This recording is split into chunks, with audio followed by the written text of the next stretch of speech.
Hello, this is Dinah Lane from the Harwich Channel. I'm here today with Joanne Callum Powers. I am so excited to introduce her. She is a playwright of the Playwrights of Sisson Road. Hi, Joanne. Hi. So Hi, Dinah. great to have you here. Thank you. I'm happy to be here. So we're talking about a performance that's coming up on Sunday. There's going to be a performance at the 204 Sisson Road of the Playwrights of Sisson Road latest works, and it will be a reading of various playwrights' works. So, Joanne, you are one of the playwrights. I am. And how long have you been involved in this particular group? Because, of course, you've been in the business for quite a while, which we will talk about. But how long have you been in this group? I just joined this fall along with Wendy Watson. There are seven playwrights in this group. I'm really happy to be a part of it. It's an eclectic group of people with some amazing work. Ian Ryan, who's also a playwright, will join us in January, so that makes us 8. Yes, and I think Kelly Eisenhart will be rejoining as well. Yes, She's great. been a great member of the group and was represented last year. There was a performance last year in April of the playwright's work as well, and it was very successful, and they decided to do it again. But this time we'll be at the 204, the newly renovated 204 auditorium there on 204 Sisson Road. It'll be at 4 o'clock. We have a matinee this year as opposed to last year was a evening performance. It'll be Sunday, December 8th at 4 o'clock, yes. And people will be asked to provide feedback. People who come, audience members, will be asked to provide feedback by way of filling out a card, which will be provided for them. And the performance is free. Cool, yeah. So can you talk a little bit about some of the pieces that we may see? Okay. They're mainly 10-minute scenes or thereabouts, is that right? They are. Each playwright gets 10 minutes of stage time. They are play readings, so it's not acted out per se, but people are sitting with their book. I'm really proud of this group. As I said, it's an eclectic group of people. We've been around, so we have great stories to tell. Yes, it's mature playwrights and mature works, I think. I think it is. And there's that should be mentioned, that it is for a mature audience. It's not a children's show. There's a lot of humor in it. Yeah. And also some very provocative pieces as well. There is. Yeah. There's a play by Wendy Watson, a very short play. As I said, everybody gets 10 minutes, about kind of the gritty streets of New York during the 1980s. It's full of conscience and compassion. There's a play around gender identity. There's some mysteries. And it's going to be a great afternoon. Yes. Well, we should mention some of the playwrights, actually. Michelle Clark, first of all, is really the leader of the group, and she is a wonderful playwright. Yes. Which she did some of her things last April, and she's written something akin to a mystery for this time around. And the fact that she can hold in her brain the plot twist of a whodunit is pretty amazing and remarkable. Yeah, she's extraordinary. And she is also really the producer of the group. She has been the one to organize the group and keep it going week after week. In fact, the group meets every Saturday morning, and each of the playwrights brings something new every Saturday. It's extraordinary. And one of the reasons I know about this is because I am part of the group as a reader. So I am really honored to be part of this group and to be able to read some of these works for the first time ever. It's very exciting. It's very supportive to have readers and actors act out our work every week because they give really great feedback that we need, constructive criticism, and it's kind of a powerhouse on Saturday morning that everybody puts their brains together and we critique each other's work with love and excitement. And I really it's like a workshop in creativity. So it feels great. It certainly is. It's very exciting.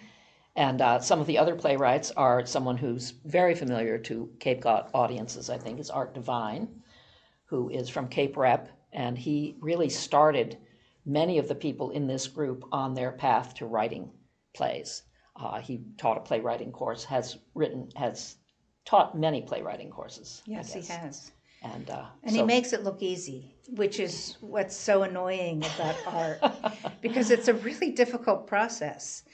And I just wanted to mention that on Cape Cod, there are so many, there's almost an explosion of playwrights right now, which makes sense because the theaters are supporting local playwrights. It's wonderful. Producing them. It's been an amazing experience for me personally, having, Cape Rep mentor me into the playwriting, taking arts class. And, even on the small spit of land, we have more theaters than any place in the U.S. per square mile. It doesn't surprise me because it seems there's something going on every week. Every week you can go to readings and just read these fantastically creative pieces and hear them performed by really wonderful actors too. There's an awful lot of talent There is. on the Cape in general in theater. Totally.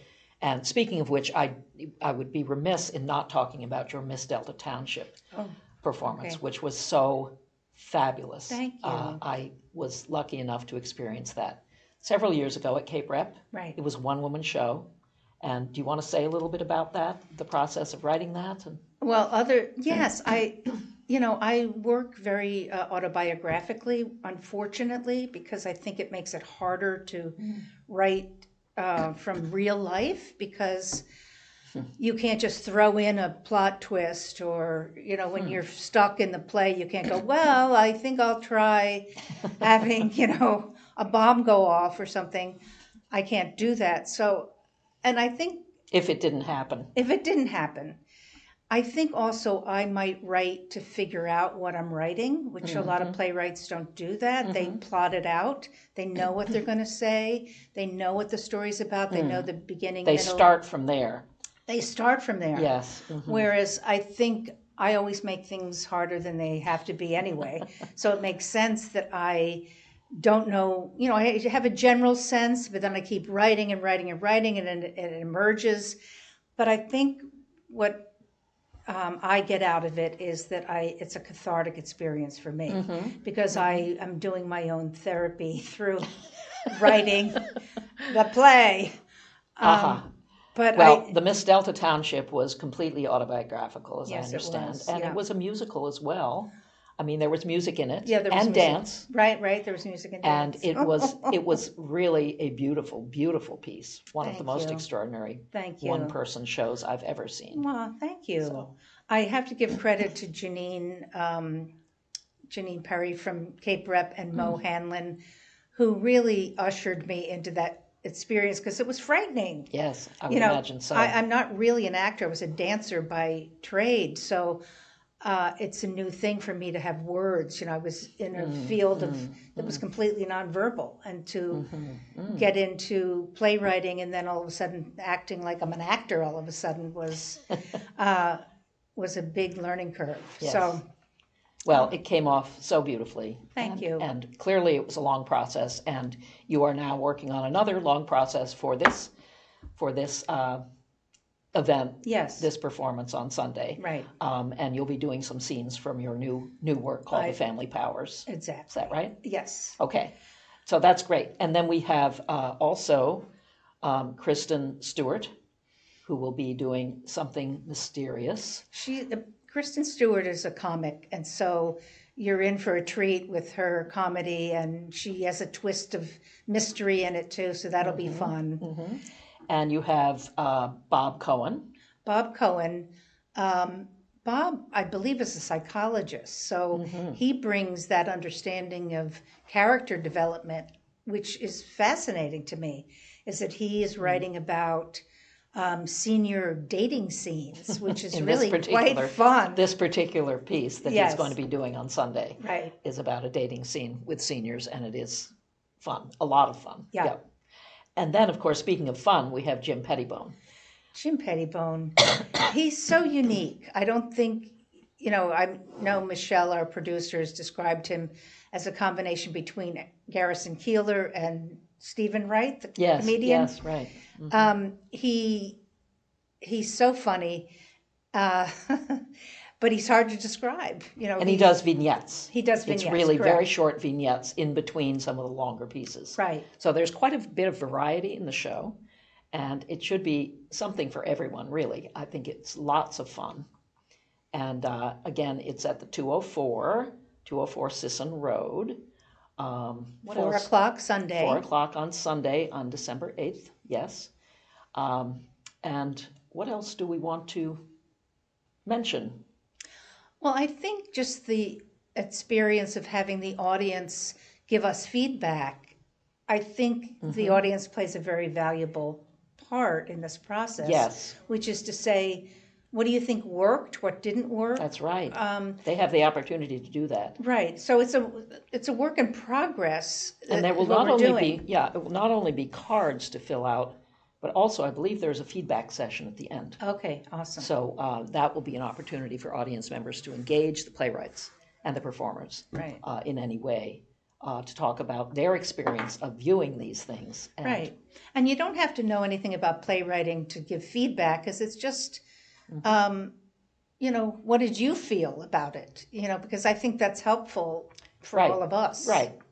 What is your reaction to these things is really very powerful. Right.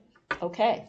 So I think we've given them enough information, hopefully to be intriguing, and we certainly hope that you all will come on Sunday, December 8th at 4 o'clock to the 204 Sisson Road to see the Playwrights of Sisson Road's second performance of their career. Here we are.